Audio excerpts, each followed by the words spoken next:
Welcome to the Hockey Hub. Kasey, I had a nightmare yesterday, and it's such a dumb nightmare, but I was stressed this morning that I was on air and I kept saying that the Bruins were playing the San Jose Sharks tomorrow, and they're not. They're playing the Islanders. Did it wake you up out of your sleep? No, I just kept saying it, and then no one corrected me, and then after the whole show was done, everyone came up to me and they're like, you know they're playing the Islanders, right? And I was like, why didn't anyone tell me that? What the hell?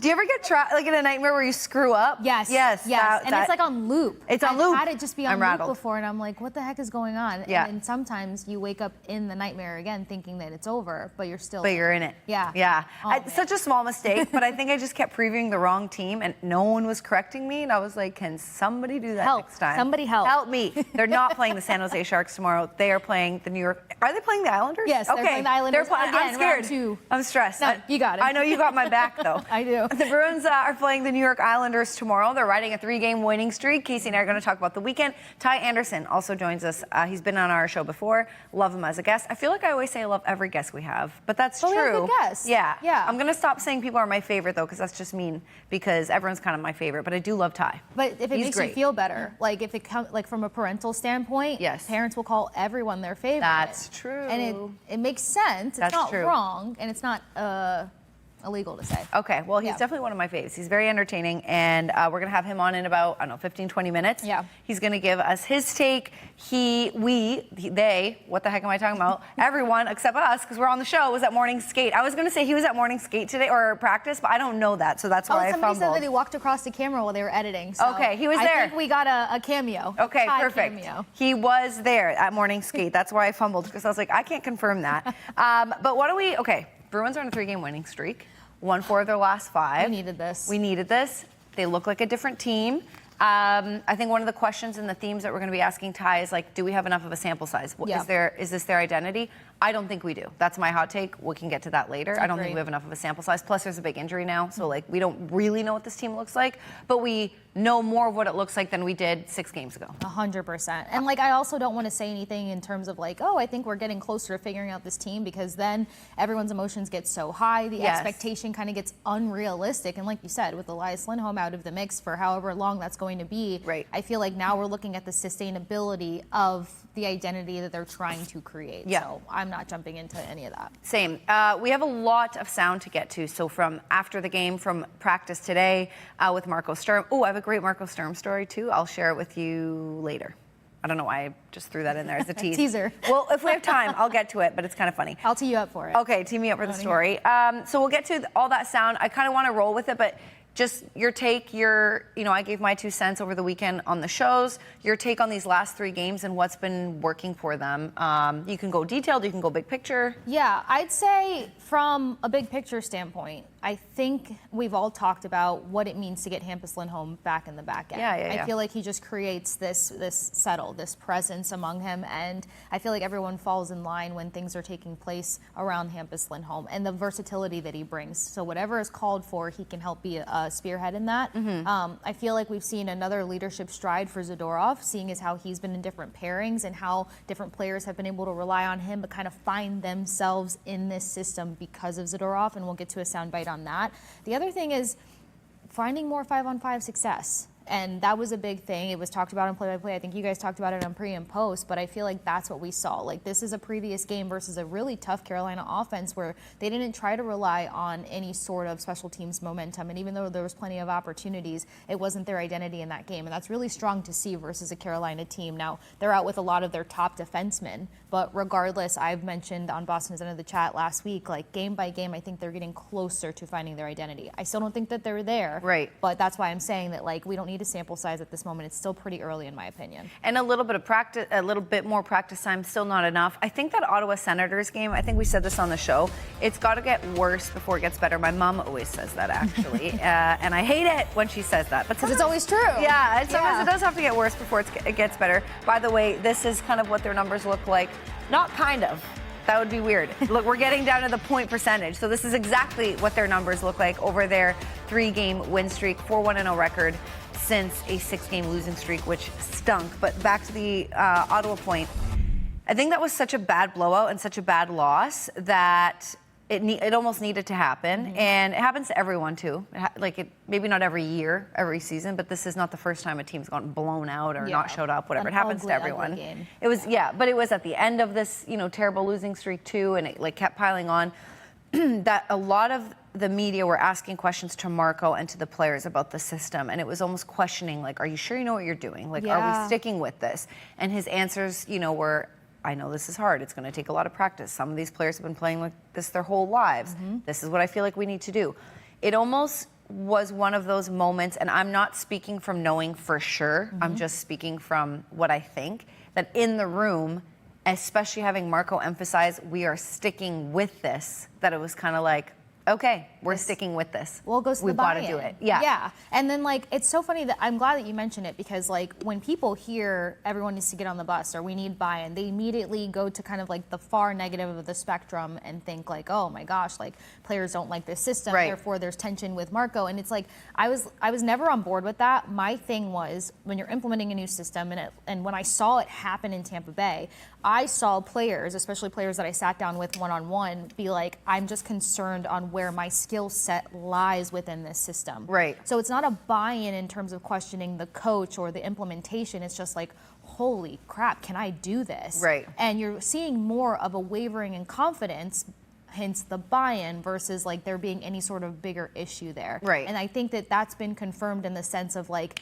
you're seeing that you have the capability of doing it. It's just like moving the pieces around little by little to see how you can find consistency in it. So I feel like as the guys gain confidence in it, that now shows buy-in, and that now shows trust to continue to like build out in this new system and be successful in it. So that's the direction I feel like they're finally getting to. And we're asking players, like one of the biggest feedbacks that every coach around the league will say, you heard Marco Sturm say it about Murat Husnudinov, the feedback is like, don't think, just play. Mm-hmm. And that's so true. But if you were not thinking and just playing for 10 years under a certain system, then you're going to think as you're changing it. And it's going to take a while before you get to the not think part. Mm-hmm. And so these are the growing pains that we were talking about were going to happen. And I'm so glad, I'm not saying we're on the other side at all, but I'm so glad that at least a mini win streak. And by the way, I think a consecutive wins does so much for a team. Yes. It's, even like one win, one loss, one win, one loss. I think just like a string of consecutive, and I think 3 is when the string begins, like this is the beginning, just does so much. We'd love to see 4 tomorrow, but if you don't, it's like that 3 still pads that a little bit. 100%. And like the last 3-game win streak they were on, it was like we saw them win in different forms and fashions, which I think is very helpful for a team that's going to have a gritty identity. Yeah. So, I mean, like they had to climb back into that game versus the Islanders after a nasty first period, and then they relied on 2 power play goals to make sure that they were able to get ahead. Then you get to a matchup where like you got a Morgan Geekie that gets through one of the best penalty kills out there. That's going to put a different chip on your shoulder. And then you pick up 5-on-5 goals in entirety versus this Canes team. So the different ways that they're winning within this new system, within this new identity, I think that also helps pad the 3 games also. Yeah. And now you're going against an opponent where you very much had the talent and the capability to beat them outright. Now let's see if the last 3 games, everything that you've learned can apply. Being there in the first period, they did that very well versus a team that heavily relies on the first period for all of their success or majority of their success. So like how they beat, I'm hoping to manifest that, how they beat the Islanders tomorrow night will say a lot as to the direction that they're going in. Yeah, no, 100% agree. We're definitely going to talk about that game with Ty Anderson, who's going to be on our show if you're just joining us in a little bit. I'm looking down because I want to see what sound I want to throw to. Why don't we start with Charlie McAvoy? That was post-game on Saturday because he's talked about what we were kind of talking about, this 3-game win streak. Let's hear from Charlie McAvoy. It definitely feels that way. I think we've rattled off 3 in a row, right, which is really good, but I think it's the way in which we've done it. We've had a comeback win. We've had some resilient wins the last game. We have a lead, lose it, still find a way to win. I think we've shown our grit, that we always feel like we're in a game and can get a result out of it.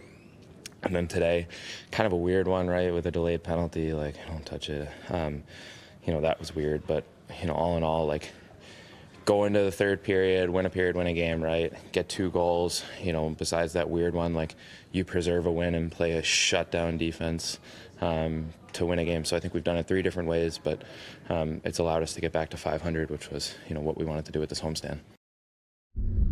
All right, saying exactly what you just said, 3 different ways, Yeah. which was awesome. Because Marco Sturm this morning said kind of something similar from practice, let's play that, and then we can talk about that. Where we get frustrated, and because you thought you're going on the right track, and then you don't, and then you have a game like in Ottawa that really hit us a little bit, but it was also good because we responded the right way. So maybe we needed it, maybe we all needed it, including me. So, but yeah, no, I knew coming in it's gonna take some time. I knew that, and being patient, I think it's been one of them, and it starts with me, and I think it trickles down to my players. So. Players, I think overall wasn't the issue. They tried so hard, so it's just a matter of time when we click or not. Okay, sorry, Casey and I chatting about something. We're plotting and planning over here. Sorry, I totally screwed us up there. I was going to tell you guys a story. I'm going to pause that. But Marco Sturm and Charlie McAvoy kind of saying the same thing. It was nice to see Charlie talk about exactly what you said, that they won it in different ways, and that shows. I was going to say diversity. Yeah. Diversity when it comes to how you can play, how you can win, because you are going to be in different situations all the time. Yep. I didn't like the Buffalo game in the sense that they gave up a couple of goals. They let them back in. And they let them back in, but I like that they were able to rally over that instead of letting that deflate them and continue. Well, and then to add to the deflation point, right? Like you lose an Elias Lindholm, who's centering your top line. Yeah. Your team is built around your top line to a degree. So like that could have been a deflation point. I think a number of times we've seen them kind of overcome what should have entirely pulled them out of a game or distracted them or added to them not being able to simplify or stick to their structure. So like being able to see, I mean, that again speaks to buy-in. Like the guys are ready to rally behind Marco. It's now, I think, just trusting themselves. And you're seeing that as they trust themselves, different things are starting to play favorably for this Bruins roster. For instance, Casey Middlestat punching out to the wing. Like some people panicked at that. They did it in Buffalo when he was there, just to see like how that opens up or changes his game. And I think that the biggest hurdle a lot of these guys are going to go through is the two-way identity that almost every single player is going to be required to have. But you've got the perfect guy at the helm, I think, for that to help out with it. Do you mean Zacha is centering him? Marco Sturm. Oh, at the helm. Yeah. Okay. I think meant like on his line, my Zacha, because Zacha's been great. Zacha's been tremendous. Yeah. Yes, he's been great 2 ways and like responsible defensively, not just this season. But to your point, you know, people were wondering how that was going to look like as we take a look at Casey from, I think, this morning. I think practice this morning at Warrior. Yes, that's producer Brennan just echoed that's from this morning. But Marco Sturm said in training camp many times that he's going to move things around, and he tried Zacha at wing, and then he tried him back at center, and Zacha's no stranger to moving around. I mean, most, other than like someone like David Pastrnak, but most of the forwards, you know, flip-flop here and there, but obviously the ones who are like in their rightful position will stay in those positions. But he was open to seeing what things could look like if you move things around, and then he liked what he saw and he's sticking with it. That's a good coach. Yeah, and I mean, you and I talked with Nate Thompson about it. Yes. Marco has a reputation for being able to spot potential that players don't see within themselves quite yet. Hence, Nate Thompson ever playing on the power play. That was never his identity, right? So with the Casey Middlestat bit, and then also like Zacha starting at wing, but everyone knowing how tremendous he'd be at center, it's like, it has to be a no-brainer what your center can do for you defensively. I also think that's why Fraser Minten is working out spectacularly on that third line. But you don't have as much of a defensive weight on your shoulders as a wing. Right. But in this system, you do have to be able to be defensively responsible. So I think that because of the measure of how much defense is required out of the wings, it's working better for Middlestat, but you're also seeing him step up. I mean, he anchored 2 of the goals, one being his own, one being Arvidsson's, by making a play in the defensive zone for the Bruins. Yeah. And that's not something that we've seen to the nature of Casey Middlestat's game. So Yeah. I feel like we're also seeing growth from these players early on in a new system under a new head coach. We actually have sound from Casey on playing on the wing, so let's hear from him. To be honest, I think it's really helped me too. That was one of the things Marco and I talked about when he took me out. And you know, I think early in my career, there was times I'd struggle in Buffalo, and Donnie Granato would put me on the wing, and you know, I felt like it really helped me find my game again. And you know, I'm very comfortable on the walls. I think I'm good on the walls, so you know, I think he gives me some confidence throughout the whole rink. So yeah, I think it's been great. And obviously, Pat's a proven center. It's not like it's not like we put someone in there that can't do it. Pav is doing a heck of a job, and he's a heck of a player. That's great. Go ahead, your reaction. No, I love that was the soundbite. We didn't hear any of the sound bites, by the way, before the show, but like for him to even mention getting a spark of confidence, like I think it just speaks to our point. Like I think these guys are starting to not question their abilities in this system as much as they probably were a couple weeks ago. Yeah, and then he said, and I talked to Coach about it. We made such a big deal over the summer, and we were kind of guessing who the coach might be for the Boston Bruins, of like old school versus new school. I think coaches talk to players more and more now, so it's not like Marco's the only one, but I just like hearing him say that. Like, we talked about it, and he's not, I guess you would be surprised how many people are just like, okay, you're a wing, you have no idea like why. Yeah, there's not further explanation behind it. I feel like a lot of coaches still have that kind of because I said so mentality, and it's not Sturm, or at least any energy we're getting from him quite yet. Yeah, and then without a captain, not saying that the captain is like the messenger, but without a captain, I think Marco's a little bit more vocal in that room with his guys. So would love to see that, to Casey's point, the confidence in what he's doing, putting guys in positions maybe they weren't in before. We had a graphic on one of our shows, and I think it was Mark Kastelik, but it was it was about the PK, and it was players' PK time on ice in previous years versus this year through X amount of games, 13 or 14. And I think, I don't remember who it was, but there was someone on that graphic that had like 2 seconds or something career PK. And then he's got like 28 this year. It's probably Janot or Asimont because they're both new to the PK. Then one of those guys. Yes, I think it is one of those guys. And they're doing great, and that PK is doing great. And I thought about this when you brought up Nate Thompson. I'm like, sees potential. It's like, okay, now you're on special teams, try this out. And that's great. Oh yeah, great. He did it all over again. Yeah. I'll find that graphic so I can have it ready for the Friday show. It won't be updated, but just to know who it was, because I think it is one of the newer guys, because Kastelik was on there and he's had PK time. Fraser was on there. Fraser doesn't have much of a sample size. But anyway, putting them in good positions. Yeah. Love that. And that just shows you how much conversation is likely taking place too. Yeah, exactly. We have a little bit more sound I want to get to. So why don't we talk about, since we're on the theme of like Marco and what kind of a coach he is, he talked about what Mason Lohrei can learn from Casey Mittelstadt. Mason Lohrei has been scratched for the last couple games. Casey was scratched for one and has come back and has performed great. He talks about what Mason can learn from him. I told all those guys who's been scratched, like, there's a reason why, whoever gets the call, just like Casey again, like, you got to be ready, and you got to take advantage of that opportunity, and the rest, it will happen. Don't worry about that. So Casey was not happy when he got scratched. He was pissed off, and he should be, but he showed a reaction, right? Kuz was the same way. He didn't show it that well, but he was working really hard, and he waited, and boom. So hopefully we're gonna get that same reaction from Mace as well.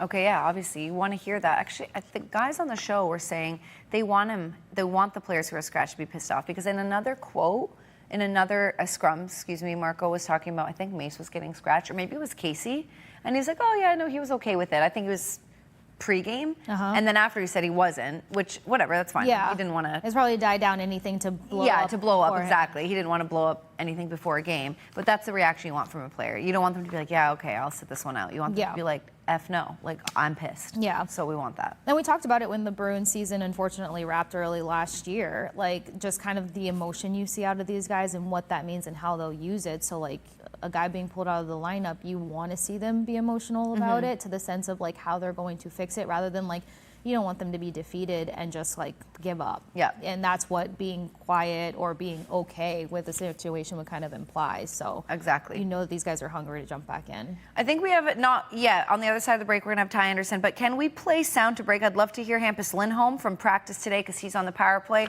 Either let's play that for you. We might come back. We might go right to break. I don't know, but let's play it for you right now. I think. Maybe. Can we? Do we have Hampus?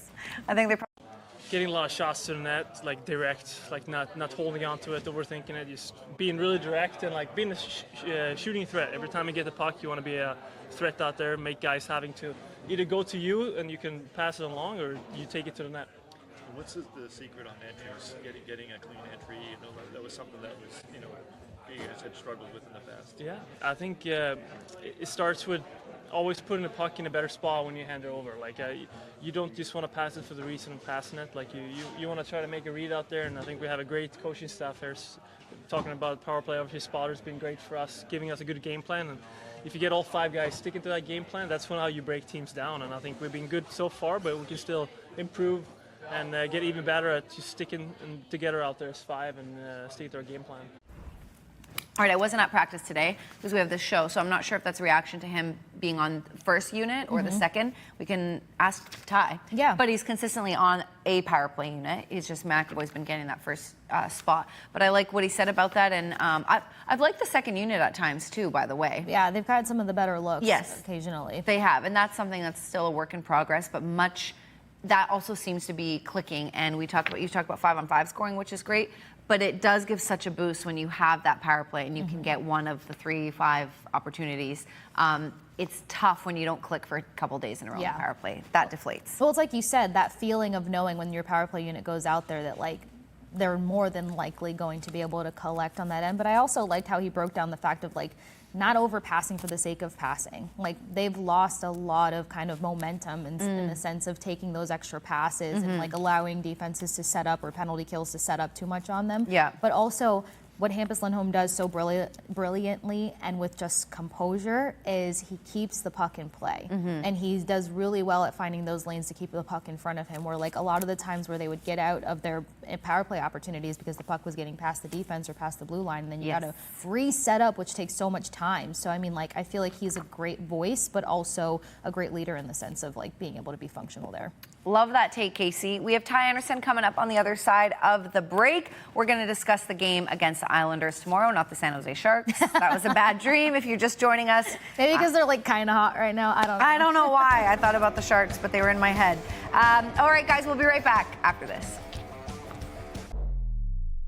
Welcome back. We have Ty Anderson with us, Bruins writer, obviously, and host of the Hockey Show on 98.5, the Sports Hub, and friend of Joe from the Joe Show, who's also a friend of ours, because he is going to be on tomorrow, right, Casey? Yeah. He's going to be on... Boston's entered Thank you. the chat. Boston has entered the chat. And he was singing Casey's praises. He was singing your praises. He loves you, Ty. Joe's the best. Joe is great. Joe is like first team all good guy every year. That's how I describe Joe. I just met him for the first time yesterday, and he was awesome. Anyway, we have you on to talk Bruins. You were at morning. I keep calling it morning skate. God darn it. Practice. It's just practice. They're not playing today.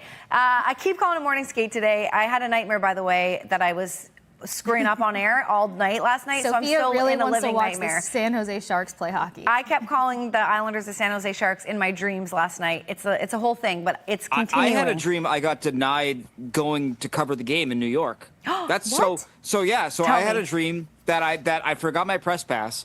And I had to like text people to be like, hey, can I get in? And everyone was busy because the game already started. So these nightmares, they are real nightmares. They're not fun. No, they're not fun. And then you wake up and it's like rolling in. It's like you're rolling in and you're wondering, like, how do I make sure I don't screw up my pass or call the wrong team name? Can we just get a break from work too? Like, do I have to dream about work? Please. Not until the season's over, unfortunately, for both of you. I know, I'm complaining a lot about the condensed schedule, but with that condensed schedule, Razor's made this point on air. You can lose 5 in a row really quick, and then you can win 5 in a row really quick because the games just keep rolling into each other. The Bruins now on a win streak, finally, again. We have so many topics we want to cover with you, but I think the overall big theme, I answered no to this, but I'd love your take. Do you think we've seen enough of this Bruins to kind of know what their identity is so far through 13, 14 games? You've seen a little bit of it, right? I think you see it in the Carolina game, obviously. You saw it, I think, in parts of the Colorado game the previous Saturday. You know what they want to be. It's just, can they be it all the time, right? You have to get excellent goaltending. You have to get strong special teams, PK notably. And it's going to be hard. It's going to be a hard way to win. We've all acknowledged that. I think the Bruins themselves have acknowledged that it's tough to do this for 82 games. But that's a challenge in front of them, right? They realize they don't have the most talent, the most goal scoring, the most, offense, the most speed, whatever it is. But they know that they trust their defensive structure, they trust their goaltending, and they trust their PK. And so this has to be the formula. Now, can it be for 82 games? That remains to be seen. But I do feel like, we have to be a little bit patient here.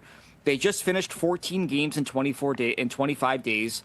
It's really hard to figure out what you have and what you can be when you're basically just playing to keep the lights on, so to speak. You're not getting a lot of practice time. You're not getting a lot of reps that aren't game reps. And so you're kind of just trying to survive it, right? And it feels like the Bruins at 7-7 survived it. And now it becomes, forging that identity and being that team every day. And, that's something that I asked Marco Sturm about on Monday was just, how hard is it to manage your patience while realizing the grind you're on? And so I think that they can finally take a breath now, guys, and go, okay, 14-25, that's over. 13-26, still not great, but, it's better than 14-25. And so I feel like now with more practice time, they're going to get a chance to reset, regroup, refresh, and become more of that team that they hope to be and the team that we saw on Saturday against Carolina. Yeah, it feels like they're trending in the right direction. So my curiosity, because you mentioned consistency, and that's very much what this team is looking for at the moment. Where do you need to see them be more consistent sooner rather than later? Because we've seen them win in different fashions, actually amongst both of their 3-game winning streaks, to say the least. Like Saturday, what impressed me the most was finally picking up some consistent points with 5-on-5, because they're kind of sitting bottom of the barrel when it came to 5-on-5 play. But where do you need to see the consistency come in quicker to be like, okay, we can breathe with this team, ride the emotional roller coaster, but breathe? Yeah, I thought these last two games, Thursday, Buffalo has 40 shots on goal, but did you feel like they had a lot of really high quality looks, perhaps later in the game, but for the most part, it felt like they were kept to the outside. I thought on Saturday they were checking really well, keeping the Hurricanes at bay. And that's a team that wants to play fast and dictate the game and dictate the flow of pace. And I felt like the Bruins managed that pretty well. And so I think that's where you want the consistency, right? The defensive game, the defensive commitment, so to speak, like that has to be there every night for this team, right? Because that's going to be their bread and butter. When you have Lindholm and McAvoy and Zadorov, and you can throw those guys on different pairings throughout the night based on how you mix and match, which you saw a little bit of on Saturday.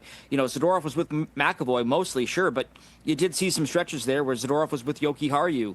And so if you can balance those guys out and make sure one of your big dogs are out on the ice at all times and they have that defensive buy-in, it's going to make your life a lot easier, I think, if you're Marco Sturm. And so that's an area where I just say the defensive consistency, because that's been their downfall. When the between the circles are wide open, when the slots are freeway, that's when they get into trouble. That Ottawa game's a great example of that. And so I just think their defensive commitment and their buy-in, it's hard to ask it to be there every night, but this is the team they built. This is what they have to be.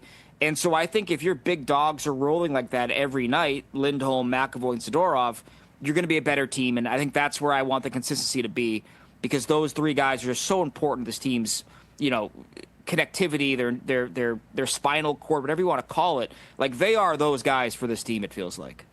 I asked Marco Sturm about what he liked about Zadorov and McAvoy together, and he didn't exactly answer it. He talked about that, they've got to be their best and the defensive responsibility that you just mentioned. But you have two big bodies, two guys that lay a lot of hits a game, and they're playing well together. But like you said, we've seen things kind of jump around, move around in games depending on situations, special teams, all that kind of stuff.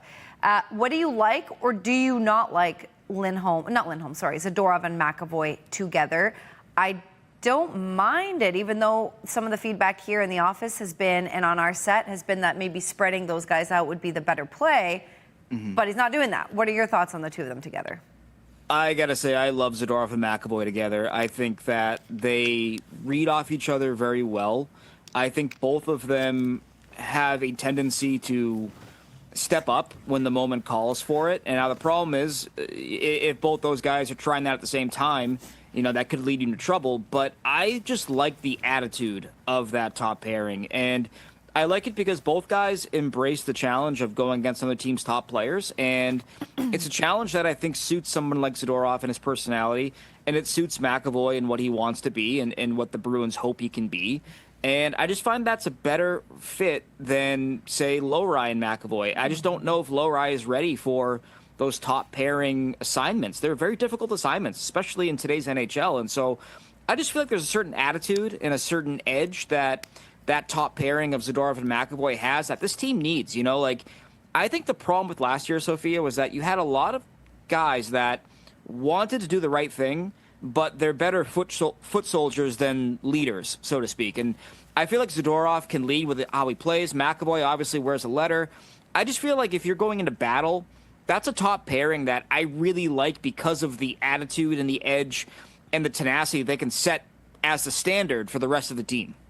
I love the attitude angle because I think that's going to be important too as they continue to get confidence in this structure that they're now playing. But speaking of kind of finding more consistency on the back end of things, that usually plays to a strength for goaltending. We've seen both goaltenders be under siege in different ways. High danger chances. I mean, Korpisalo has probably been the most stout here. But what do you make of this competition and basically how they can learn and feed off of each other? Because huge performance out of Swayman on Saturday. Yeah, huge, and you needed it, right? And we don't know ultimately if the goal was to sort of tweak Swayman a little bit and maybe push him by sitting him 2 games in a row, something that he hadn't experienced since Linus Ullmark was traded out of town. They didn't bench him for 2 games in a row at all last year when healthy, and so I love it from a competition standpoint, and I feel like it's going to bring the best out of both goaltenders, right? If you got 2 guys going and they're both confident in how they're feeling, they want the net, right? And Swayman talked about it after Saturday's game where he said you're addicted to winning, right? And when you're not winning, you're addicted to trying to get back in the win column. And I feel like, you know, when the Bruins pay a goaltender $8 million, a lot of people think that goalie has to play 60 games. I don't. I think you're paying for peak performance. And if you can get peak performance by having basically a timeshare in net between Korpisalo and Swayman, I love that because that's how you maximize the value of an $8 million goaltender and a $3 million goaltender. It's an expensive tandem, and if you're not utilizing it as a true tandem, then that's a lot of money for, a 80-20 split or a 75-25. Yeah, like you want to keep those guys fresh and at, optimal performance, peak performance, whatever term you want to use, and I'm okay with keeping Swayman at 45 to 50 games if you're getting this kind of play out of Joonas Korpisalo. I agree with you. I really like that point about you're paying for not maybe games played, but peak performance in the games that you are playing, unless your 1B or your backup isn't playing well, then that $8 million hopefully turns into you're playing 65 games at peak performance. But while you have that other goaltender that's playing great, and Joonas Korpisalo has been great, then you just show up when you're put in net. So I do like that angle about the contract and the money and then how that's split and divided. And to Casey's point, the competition, very important for both of them. And, they're not like hugging it out like Ullmark and Sway did, but I'm not in the room that much anymore, Ty, just because I'm on studio and then during the show, can't be going to practice. So I actually haven't seen their dynamic that much, but they're buddies, right? Like they're fun. Yeah. They're not BFFs, but they're cool. Yeah, and I think, it's a little bit different a year ago, right? Like Swayman's not in camp when camp begins, and then when he comes in, he's not trying to, he's kind of trying to learn everything on the fly while getting his own game in order. It's a difficult task, right? And so this year, I feel like there's a rift there. I just feel like they're in much more of a tandem, right? Much more of a partnership than they were a year ago. And you can tell, you can tell just by the body language, the support for one another. I don't think either guy would sabotage the other guy, even if they weren't, besties or they're not close, whatever. That's not how a locker room works, as we all know. But, I just feel like they're in a better place now, right? And I thought that last week was important for Korpisalo, who was open last year about saying he wanted to play more. He thought he should have played more. And he has a great game against the Islanders, finishes it very strong, and then they give him the next start. That's important in terms of the organization and Korpisalo establishing trust, right? And establishing that, hey, if you play well, we're going to give you the games. Don't worry about it. Because there were times last year where Korpisalo gave you a great start, and then he was on the bench for 3 games in a row. And so that's what I liked about last week, where you're giving him the runway here, proving that this year is different than last year, and that you want it to be a more symbiotic relationship, a more, a true tandem, a true partnership. And I think that's what's going to be best for the Bruins, best for Korpisalo, and best for Swayman as well. Yeah, and I feel like it's smart to ride the momentum. Like, if Korpisalo has the momentum at the moment, and depending on your opponent, he has been very strong with high danger chances, and you see a lot of these successful teams actually have a good 1-2 punch with their goaltenders. Let's talk about some of the blended lines that have been taking place. I'm a big fan when things get thrown in the blender. Some fans panic, though. We've seen a lot of Twitter storms when it's like, Husnudinov is your 1C, what the heck? And call the guys from Providence. It's time. Might be a hot take. I'd love your opinion because we're so excited to have you back on the show.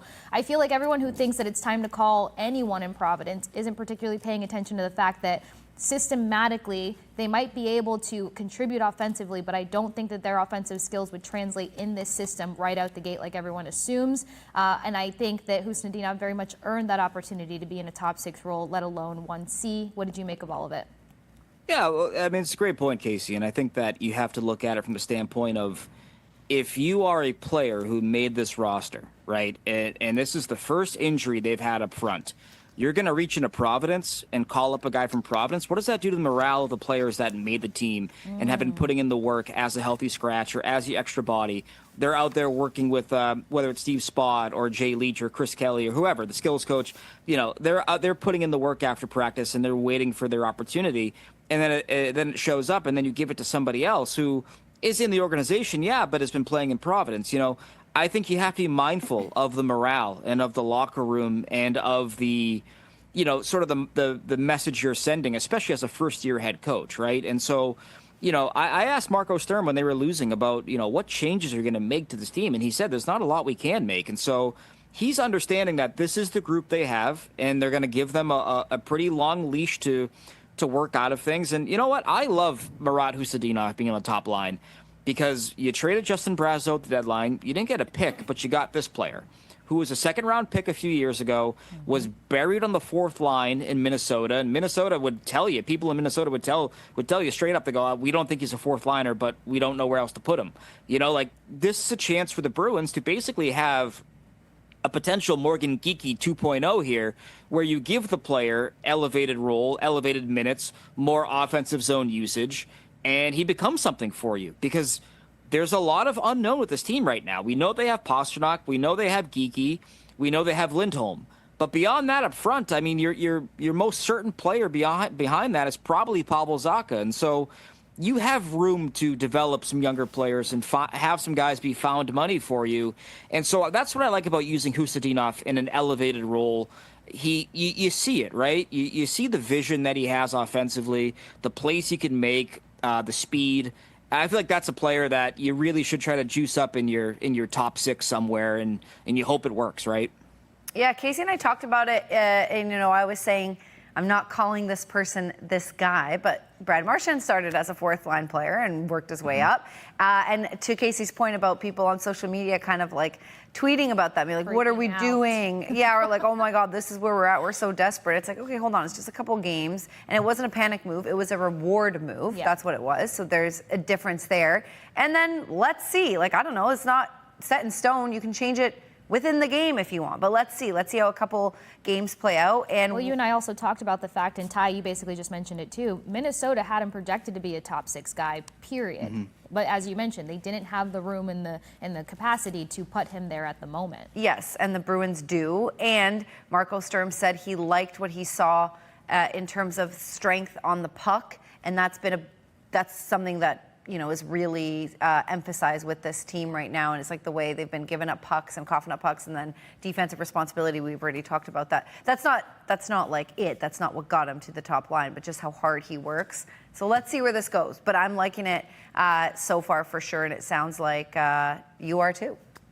Yeah, I just think that, you know, they are in a weird spot as a franchise, right? For so many years, it was, well, you had Bergeron, you had Marchand, you had Krejci, you had Pasternak.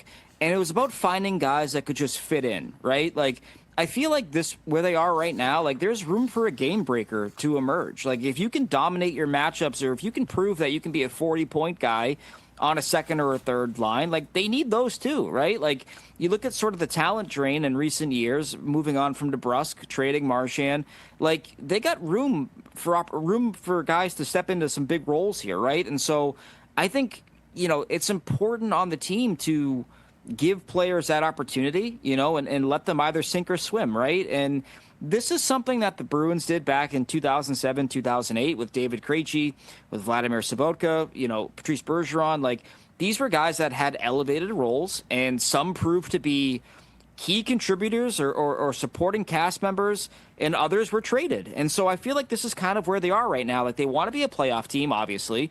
They should be in the mix for a wild card spot, maybe even a little bit more given the Atlantic right now. But you have a lot of room here to find out which guys are going to be part of your core that you're building. You're rebuilding your core right now, and which guys aren't. And I think that's a big bonus for a guy like Marco Sturm, who's a first-year head coach. Claude Julien had the same thing in 07-08, where he was able to find out, okay, who's part of my solution and who's not, right? And I think that's an underrated element of this year's roster, I think, to a certain degree. I love any sort of diamond in the rough conversation. But before we let you go, who's jumping off the page for you? I like to ask every guest this because, of course, off-season wasn't sexy, but still, to your point, you kind of find the guys that work within the system and make things make sense. I've gone to bat for Tanner Jeannot, even though everyone still doesn't love his contract. I feel like he's stepped up tremendously, but Fraser Minten is a fan favorite by far for a number of reasons. Who are you giving flowers to? I think Mark Kastelic has been fantastic, and he started hot a year ago. Obviously had some injury issues with the concussion that kind of derailed his year, but high motor, draws penalties, wins his faceoffs, a guy that can play center, can play wing. He's currently playing a little bit up the lineup right now, and just a guy that I think embodies their attitude, right? And look at that goal he scores against Buffalo last Thursday. He's playing to the whistle. He's playing to the final horn.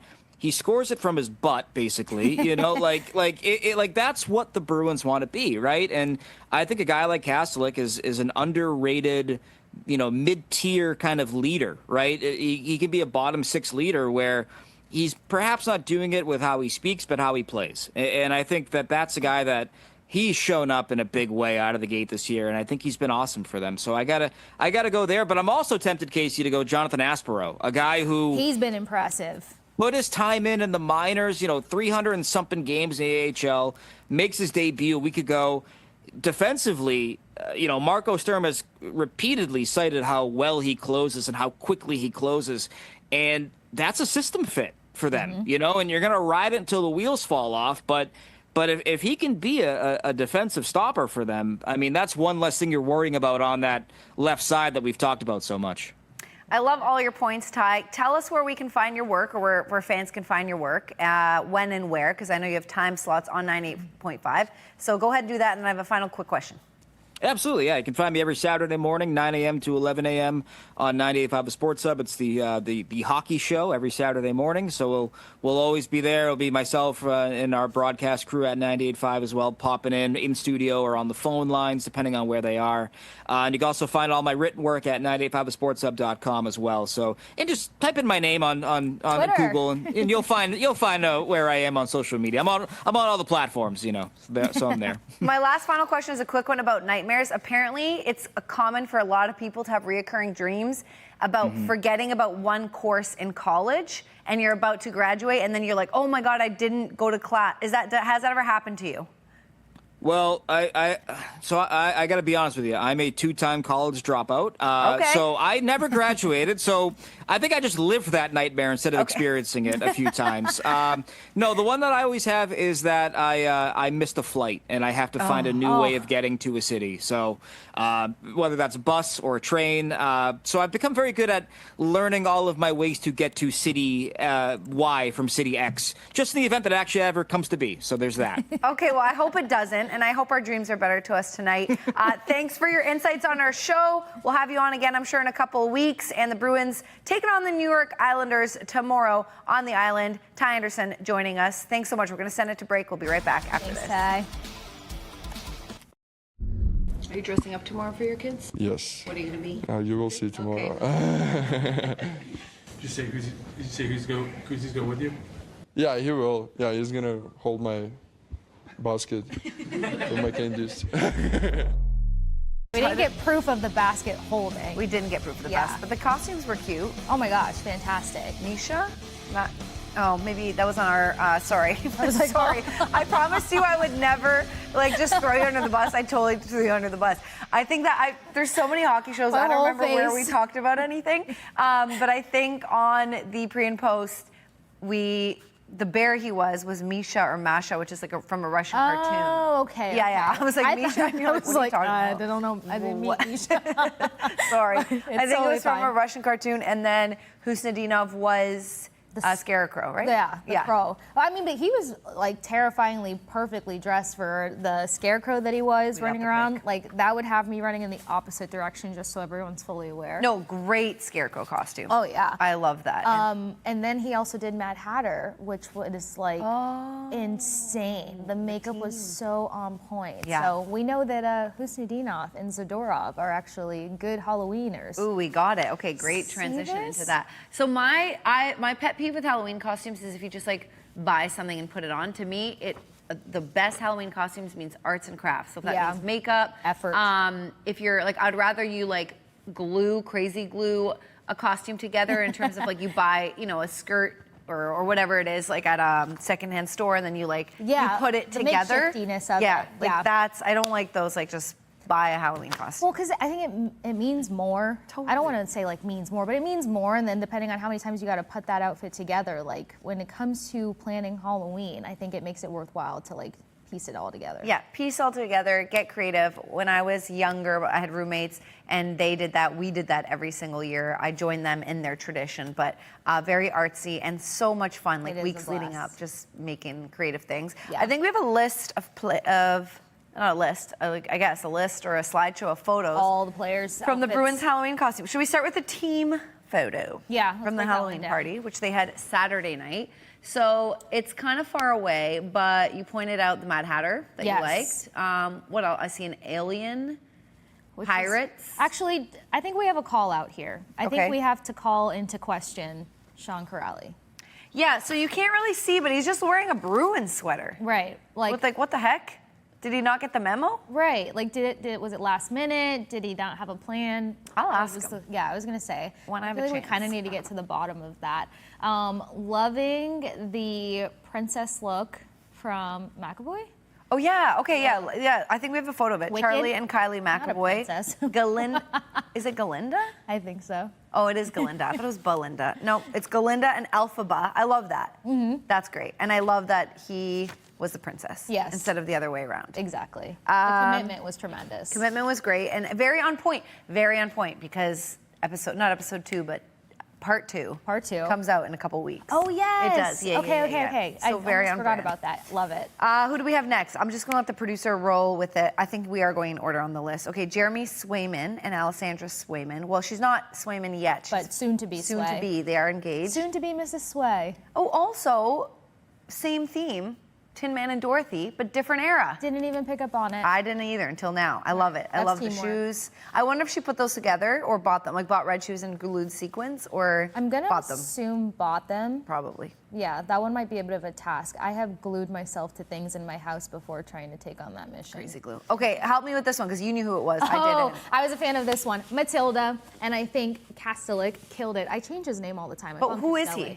So he's the mean teacher from Matilda, who Okay. was like this big old like weightlifter, and she was just like mean and aggressive and intense and insane. And then Matilda was just like sweet old Matilda who was discovering her little magic powers in life. So Okay, I didn't watch Matilda, so I missed think that. it's a good one to catch up on. But that's a great example of what I mean. Like you put it together. Like he bought all the pieces separately. Yes, you put it he together. did a great job with this. All he was missing was potentially a chocolate cake because chocolate cake was like her thing to like get into or whatever or eat tremendous amounts of. Okay, so this, I mean, creative, great, but like, what are the chances that two people from the same team, two couples, will be the same version of Mr. and Mrs. Smith? Yep. Same Would part. you love or hate somebody showing up in the same exact outfit as you? I think I would not like it. Okay. Yeah, I'd be sad. I'd be sad. I well, think, especially something as iconic-ish as this. Yeah. Yeah. Yeah, and then that scene too, I didn't watch the movie, but I'm assuming they'd wear more than just white stuff. Mm-hmm. Like this is not the only outfit they feel have like all there's- movie. There's one other outfit that they wear as a couple where they're both just kind of like suited up, almost in like their spy look. Yeah. Yeah. The fact that they both pulled that off, so that's Zadorov and Beecher, and then the same pose, same position. Hold on. Tanner Janot. Oh, this is Tanner Janot. Okay. I don't think. Oh yeah, Tanner and Keely Janot. His wife was a wrangler. Yeah, cowgirl and a bull. I think that's cute. Yeah. I like that. I'd rock with it. I think we have Jeffrey Viel next. and Florence Tremblay. This is Breaking Bad. This is real good. Yeah, Yeah. I like that. That's good. I like that she puts on the goatee. The goatee. Yeah. Again, Well, commitment. He has it already. Yeah. So she should be Jessie, but I guess she didn't want to be Jessie. No, I love her commitment, though. Yep, Walter Pinkman. Okay, Jordan Harris and his fiance Cody Cross. Harry Potter. Can't miss here. Yeah, Harry Potter's a win. I watched it all weekend. And David Pastrnak playing up his name not being Kevin. And he writes, okay, I'll be Kevin for now. I think that's from his. Okay, I'll be Kevin for now. So the misprint was on Fanatics or something? I don't remember, right? It was on Fanatics where they called him Kevin Top 5 Pastrnak. jersey sales, and Kevin was coming in hot at number 5. Yeah, in case you guys missed it. And then the Bruins were kind of having fun with it when he would score on Twitter. They'd say Kevin with the goal. So David Pastrnak playing that up. And then I was going to say, does she have a name? But the crazy bird lady or the bird lady, I never Rebecca, caught the his bird wife. lady's name. I think she is just the bird lady. Yeah. I think. Great costumes. I Did you love dress up? I did. So, okay, we had a show on Friday. I was supposed to come in a costume. I was stressed. I was rushing. Didn't make it in time. But I tried the spider eye thing. I saw. Did you see it? Did you think it was good? Yes, you nailed it. Wasn't and as good I as think that you girl's. added a little more white to yours, Yeah. and I thought that made the detail stick out that much more. So I meant tried. to tell you that. Thank I was a you. big fan of it. I tried. That's all I did. I drew a spider on my eye. That's all I did. What did you do? If I anything? wore a headband. Okay. Yeah. Sorry for the lame approach. I actually posted a throwback because I was Catwoman for 3 years in a row. I think I saw that. Yeah. Looked good. Loved my Catwoman fit, but I didn't plan accordingly this year. You know. It's okay. Just Work got moved in the on. way. Life got in the way. Guys, we got to send it to break. We want to show you an event that happened over the weekend for the Boston Bruins. The whole team was part of. So we're going to come back with that, and we'll wrap up the show next. The Boston Bruins season ticket holder group, they hosted their annual team event on Sunday, November 2nd. That was at Omni Seaport. The whole roster, as well as on-ice coaches and some very prominent alumni, were there in attendance. So that was a really fun event for them. Today, they got on a plane and flew to the island. They're going to be taking on the Islanders tomorrow. We'll see you for pregame. Have a good week.